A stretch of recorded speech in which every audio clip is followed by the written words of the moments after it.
Он,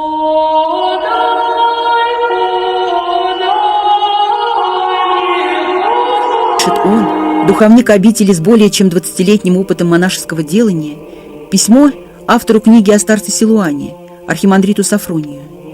Вот несколько строчек из этого письма. Многое говорят они о его авторе. «Ныне в Оптиной пустыне исполнилось мне 60 лет, а духовно, думаю, только начал ходить. Признаюсь, что когда попалась мне в руки книга «Старец Силуан», я словно прозрел духовно. Дорогой старец Сафроний, у меня большой к вам вопрос. Мне все вручают и вручают новых постриженников. Вы знаете, какая в данный момент ответственность на мне лежит ради них?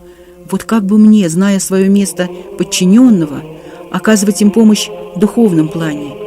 Ваш послушник, смиренный схиегумен Илий».